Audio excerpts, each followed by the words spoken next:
Hello students, previous video lecture में मैंने आपको 2014 तक के क्वेश्चंस 2013 तक के क्वेश्चंस मैंने आपको दिखाए थे। आज उससे पहले के कुछ क्वेश्चंस को हम लोग कर लेते हैं। वैसे ही चैप्टर्स वाइज करते चले जाएंगे तो इससे आपको ये पता चलेगा कि हमारे पास क्वेश्चंस कहां से पूछे जाते हैं। प्रीवियस ईयर्स के 10 साल के क्वेश्चंस अगर हम लोग कर ले रहे हैं तो इससे आपको ये कॉन्फिडेंट हो जाएगा कि किस टॉपिक को मैं पढ़ूं कि वहां से मेरी स्कोरिंग हो सकती है। तो मेरे पास 2012 का क्वेश्चन है। क्वेश्चन कहता है PA and PB are the vapour pressure of pure liquids components A and B respectively of an ideal binary solutions. If XA represents the mole fraction of component A, the total pressure of solutions will be। ये चार options हमारे पास given है। अगर आपको Raoult's law याद है तो Raoult's law के केसेस में हम लोगों ने पढ़ा था PS is equals to P naught A into XA plus P naught B into XB। आपको ये याद होगा कि हम लोगों ने राउल्स लॉ के केसेस में PS is equals to P naught A into XA plus P naught B into XB ये फॉर्मूला हम लोगों ने पढ़ा था। अब यहां पे हमारे पास जो कंडीशंस है ये भी आपने पढ़ा था कि XA plus XB is equals to क्या होता है भाई 1 होता है। सो XB is equals to क्या लिखेंगे तो 1 minus XA लिखेंगे। और चूंकि कंपोनेंट्स के केसेस में मेरे पास कह रहा है कि the mole fraction of component A, so PS is equals to P naught A into XA plus P naught B into XB के जगह पे लिख सकते हैं 1 minus XA और P naught A into XA plus P naught B minus P naught B into XA। अब यहां पे देखोगे P naught A into XA और P naught B into XA है और यहां पे P naught B है तो आप लिख सकते हो P naught B plus P naught A into XA minus P naught B into XA। यहां से P naught B XA को कॉमन निकाल लीजिए, आपके पास क्या बचेगा P naught A minus P naught B। अब ये ऑप्शंस आप देख लो, अगर ये ऑप्शंस हैं तो हमारा आंसर जो यही हो जाएंगे। सो PS is equals to P naught B plus XA into P naught A minus P naught B। तो ये टर्म्स आप यहाँ पे देख लीजिए, यहां से आपको ये क्लियर हो जाएंगे कि कौन सा फॉर्मूला हमारे पास हो रहा है। Then it will be PB plus XA into PA minus PB। तो ऑप्शन नंबर हमारे पास इसका आंसर जो होगा वो 4th नंबर होगा। So answer will B 4। तो ये राउल्स लॉ पे हमारे पास क्वेश्चंस हुए। कुछ और भी क्वेश्चंस है, उन क्वेश्चंस को भी देखते हैं हम लोग। AIPMT 2011 के मेंस का क्वेश्चंस है हम लोगों के पास। मेंस में क्वेश्चंस पूछा गया था 200 millilitre of an aqueous solution of a protein contains 1.26 gram of a solute. The osmotic pressure of solutions at 300 Kelvin will be। आपके पास ऑस्मोटिक प्रेशर गिवन है, मोलर मास पूछ रहा है प्रोटीन का कितना होगा, ये चार ऑप्शंस हमारे पास है। तो ऑस्मोटिक प्रेशर का क्वेश्चन है, मतलब हम लोगों ने पढ़ा था इसको पाई V is equals to nRT, या आप इसको पढ़ते हो पाई V is equals to इसको अगर तोड़ दो WRT by M। हम लोगों से M पूछ रहा है molar mass, that is you can write WRT by pi V। अब यहां पे वेट आपके पास है गिवन 1.26 ग्राम, तो आप 1.26 करो, R का वैल्यू 0.0831, टेम्परेचर आपके पास है 300 और चूंकि हम लोगों ने 0.08 यहां पे 21 न लेके 0.0831 इसलिए लिया क्योंकि यहां पे बार है। अगर यही एटीएम के केसेस में होता तो 0.0821 हम लोग लेते। तो 0.0831 into 300 divided by osmotic pressure given है हमारे पास 2.57 into 10 to the power minus 3 और वॉल्यूम आपके पास है 200 मिलीलीटर, दैट इज 0.2 लीटर। अब जब इसको कैलकुलेट आप करोगे तो आपका जो वैल्यू आएगा वो वैल्यू होगा 61038 ग्राम पर मोल और इसी को आप केजी के केसेस में लिखो तो 61.03 केजी पर मोल। तो चूंकि हमारा जो आंसर है वो ग्राम पर मोल के केस में है, सो द ऑप्शन विल बी 4। तो ऑस्मोटिक प्रेशर्स के हमारे पास एक क्वेश्चन थे, ये AIPMT 2011 मेंस में था। अब इसी साल 2011 प्रीलिम्स में क्या क्वेश्चंस पूछे गए थे, उस क्वेश्चंस को भी हम लोग एक बार जरा देख लेते हैं कि कैसे क्वेश्चंस वहां से पूछे गए थे।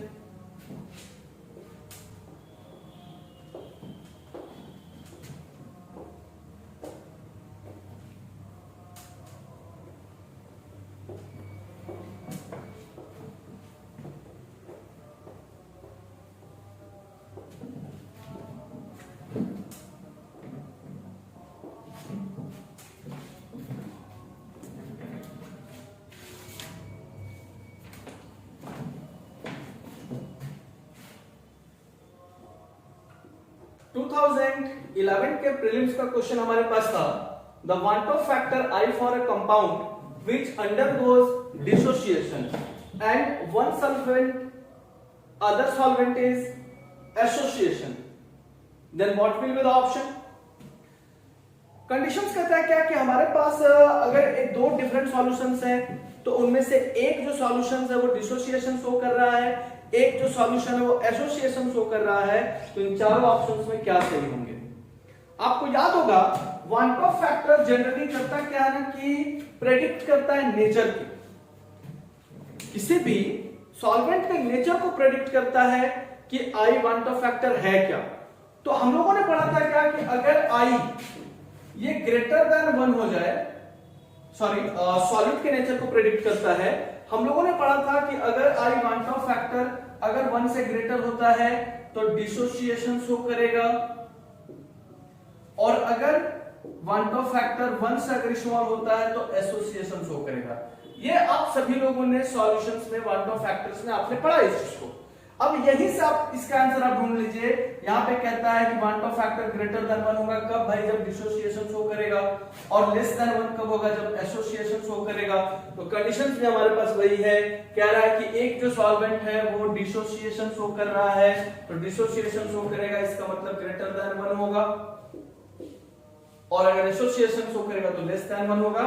सो the option will B 3, greater than and less than 1। ये प्रीलिम्स के क्वेश्चंस थे 2011 के। कुछ और क्वेश्चंस देखते हैं 1-2 साल के, क्योंकि मेनली क्या है ना कि जरूरी नहीं है कि आप 47 इयर्स 50 इयर्स के क्वेश्चन सॉल्व करेंगे तो ही आप मेडिकल को क्रैक कर सकते हैं। ये क्या है ना कि ये एक मार्केट में इस टाइप का एक रूमर फैला के रखा जाता है कि आपको जो है 40 इयर्स के क्वेश्चंस बनाने होंगे, 47 इयर्स के क्वेश्चन बनाने होंगे। ऐसा कुछ भी नहीं है। आप पिछले 10 साल का क्वेश्चन अगर आप सॉल्व कर लेते हैं तो ये गारंटी देता हूं मैं कि आप नीट केमिस्ट्री में स्कोरिंग अच्छी कर लेंगे।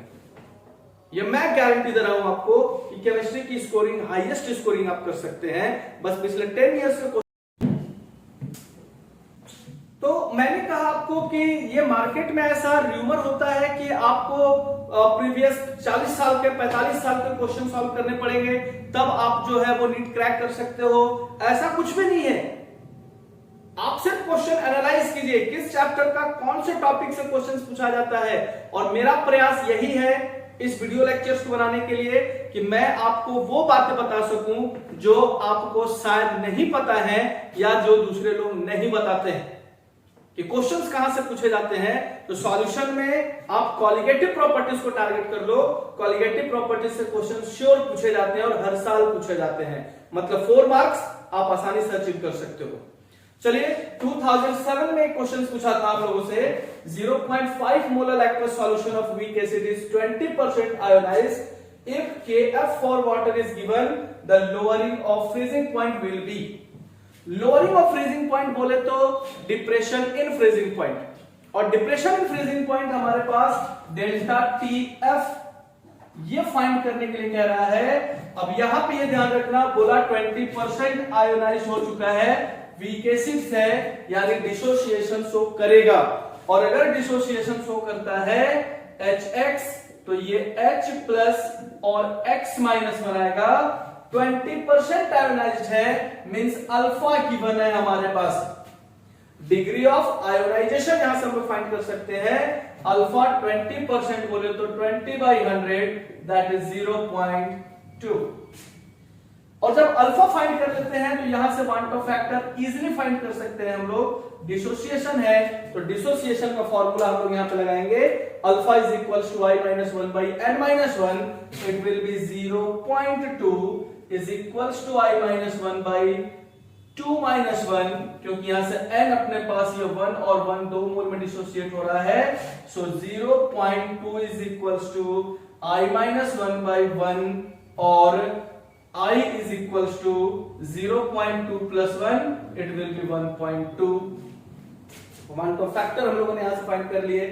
अब one top factor I into KF into M, one top factor 1.2 into KF 1.86, molality हमारे पास गिवन है 0.5, आप इसको कैलकुलेट कर दो, कैलकुलेट करोगे तो आंसर आएगा 1.12 kelvin, so the option will be B number. तो आप देख रहे हो क्वेश्चन ऐसा नहीं है, टफ नहीं है, क्वेश्चंस बनते हैं, बस मेरे को प्रोसेस पता होना चाहिए, और ये हमारे पास वो प्रोसेस है जिससे हम क्वेश्चंस आसानी से सॉल्व कर सकते हैं और रैंक होल्ड करा सकते हैं। नेक्स्ट क्वेश्चन और देखते हैं, ये 2007 का था, कुछ और क्वेश्चंस देखा जाए जो प्रीवियस 9 का क्वेश्चन हमारे पास है। क्वेश्चन कहता है 0.0020 molar aqueous solutions of an ionic compound CONH3 NO2Cl freezes at -0.0732 degree Celsius. Number of moles of ion which 1 mole of ionic compound produces on being dissolved in water will be. हम लोगों से number of moles पूछ रहा है, अपने पास ionic compound given है, 100% dissociation show कर रहा है, इसका मतलब है कि वन ऑफ फैक्टर यूज करेंगे और यहां से n फाइंड करेंगे। डिसोसिएशन है तो डिसोसिएशन का मतलब भाई डिग्री ऑफ डिसोसिएशन का फॉर्मूला भी यूज करेंगे, and it will be alpha is equals to i minus 1 by n minus 1। अब यहां से हम लोग निकालेंगे n का वैल्यू, और उससे पहले निकालना पड़ेगा van't of factor. Van't of factor निकालने के लिए कंडीशंस गिवन है हमारे पास, delta TF is equals to I into KF into M, so I is equals to delta TF by KF into M करेंगे, और डेल्टा TF हमारे पास given है भाई 0.0732, जब इसको केल्विन में चेंज करेंगे तो सेम वैल्यू आएगा 0.0732 divided by KF is 1.86 and molarity is given 0.0020। जब आप इसको कैलकुलेट करोगे तो यही दिख रहा है 2 छक्के 12, 2 8 16 17, 2 एकम 2 1 3। जब इसको हम लोग डिवाइड करेंगे तो वैसे केसेस में इसका वैल्यू अप्रॉक्स 2 आएगा, so van of factor I is equals to 2। अब जब I फाइंड हो गया और ऐसे केसेस में चूंकि हमारा जो आयनिक कंपाउंड है कंप्लीटली डिसोसिएट हो रहा है, तो वैसे केस में alpha will be equals to 1 होता है, और तब यहां पे वैल्यू पुट करेंगे 1 is equals to 2 minus 1 by n minus 1, और n minus 1 is equals to 1, so n is equals to 2, so our answer will be fourth number option. ये 2009 का क्वेश्चन था हम लोगों के पास। अब 2009 के बाद जरा 2010 के भी क्वेश्चन देख लिए जाए जो प्रीलिम्स में और मेंस में पूछे गए थे। 2010 के प्रीलिम्स का एक क्वेश्चन हमारे पास है। क्वेश्चन कहता है an aqueous solution of potassium iodide in 1 molar in potassium iodide which change will cause the vapor pressure of solutions to increases। क्या वेपर प्रेशर को इंक्रीज करेगा कौन सा चेंज? हम लोगों ने इस टर्म को पढ़ा है पहले सॉल्यूशन चैप्टर में कि जब कंसंट्रेशन डिक्रीज करता है किसी सॉल्यूशन का तो वेपर प्रेशर इंक्रीज करता है। अगर किसी भी सॉल्यूशंस की कंसंट्रेशन डिक्रीज करती है तो वेपर प्रेशर उसकी इंक्रीज करेगी। अब अगर 4 ऑप्शंस में हम लोग देखें तो यहां पे हमारे पास फर्स्ट में है आपके पास NaCl, no doubt it will be dissociates into ion Na+Cl-। Again the same thing is sodium sulphate Na2SO4, ये भी आपका टूटेगा 2Na+ और SO4 2-। आपके पास पोटेशियम आयोडाइड है, ये भी K+ और I- में टूट रहा है। K प्लस और I माइनस के टर्म पे। तो ये तो आयंस में डिसोसिएट हो रहे हैं, और आयंस में अगर डिसोसिएट होंगे तो सॉल्यूशन का कंसंट्रेशन इंक्रीज करेगा, और अगर कंसंट्रेशन इंक्रीज करेगा तो भाई वेपर प्रेशर तो डिक्रीज कर जाएगी। ये तो पता है अपने को, concentration increase vapour pressure decrease, inversely proportional. तो ये तीन केसेस तो होने नहीं जा रहे हैं, क्योंकि मेरे से पूछ रहा है कि वेपर प्रेशर को इंक्रीज कौन सा कॉज कराएगा, भाई कौन सा ऐसा फैक्टर जो इंक्रीज कराएगा, तो ये तीनों तो डिक्रीज कराएंगे। तो ऑप्शन क्या बचा हमारे पास, it will be addition of water. Water को जब हम लोग इंक्लूड करते हैं, जब वाटर को इंट्रोड्यूस करते हैं तो कंसंट्रेशन डिक्रीज कर जाएगा, और अगर कंसंट्रेशन डिक्रीज कर जाएगा देन वेपर प्रेशर इंक्रीज कर जाएगा। सो द ऑप्शन विल बी 4। ये 2010 के प्रीलिम्स का क्वेश्चंस, 2010 के मेंस का क्वेश्चन देख लेते हैं। एक आखिरी क्वेश्चन 2010 मेंस का क्वेश्चन हमारे पास है, a solution of sucrose having molar mass 342 has been prepared by dissolving 68.4 gram of sucrose in 100 gram of water. If Kf is given, then what will be the freezing point of solution?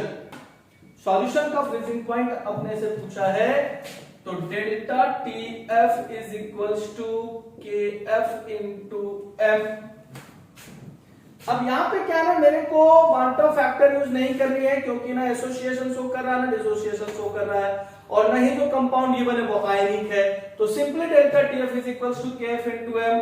KF is 1.86, molality को तोड़ दो, weight by mass, तो weight तेरे पास 68.4, molecular mass 342 into 1000 divided by 100 gram.